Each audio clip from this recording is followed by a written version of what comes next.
Yes, it's a conversation starter. And sexologist just sounds like you're mixing up something juicy. So I guess in fact, that is I what you're kind of doing. am. Yeah. Well, this is awesome. Layla and I have been waiting to do this talk because we've covered so many of the other areas of when it comes to how we're all affected during sex when you're going through breast cancer treatment.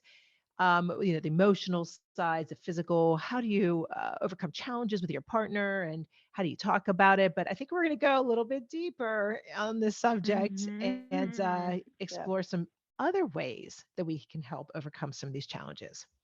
So, Dr. Jill, one of the things that we were talking about before we actually pressed the record button is that, with chemotherapy, yes, and with surgery and different things, like, yes, of course, your body changes. Yes, of course, you go through, all of the emotional aspects of not seeing yourself in front of you, all of the emotional things with that. But we don't really think about how, when it comes to approaching sex and intimacy in the bedroom, that you really have to shift and change not just the emotional things, but the physical things as well, regarding positions and regarding, how you may be lying and regarding all of the things that actually fall into having sexual intercourse and being intimate with your partner.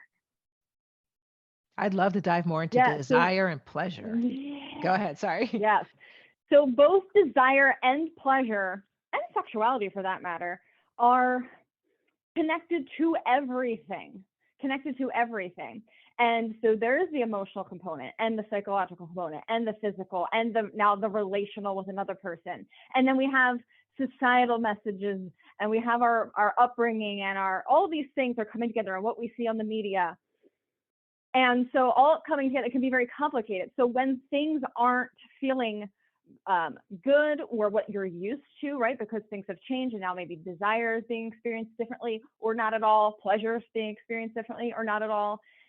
It can be feeling very overwhelming for people because it can feel like there's this huge wall in front of them and I don't know where to start. I hear that a lot. I don't even know where to start with this. I don't have desire anymore. I don't even know where to begin. Is this a me thing? Is this a between the ears thing? Is this a between the legs thing? Is this between the hearts of the two people thing? Where do we start with this?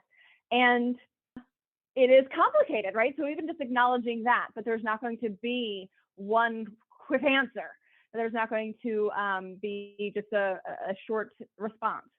So first acknowledging that this is a normal feeling and there's all kinds of different ways it can contribute. And the fact that you're even talking about it, right? So the fact that somebody's, wherever this conversation might show up, they're listening to this podcast, they're talking to their doctor about it, or talking to their partner about it. Already that is starting to kind of pull out the threads of this jumbled mess of all these different pieces coming together. So I think that's just a huge piece right there.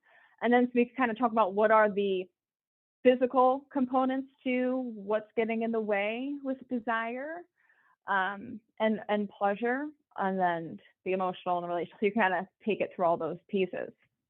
So I don't know where you'd like to dive in, but you mentioned the physical being maybe the part that you don't always talk about as much as some of the others. Maybe it's more taboo.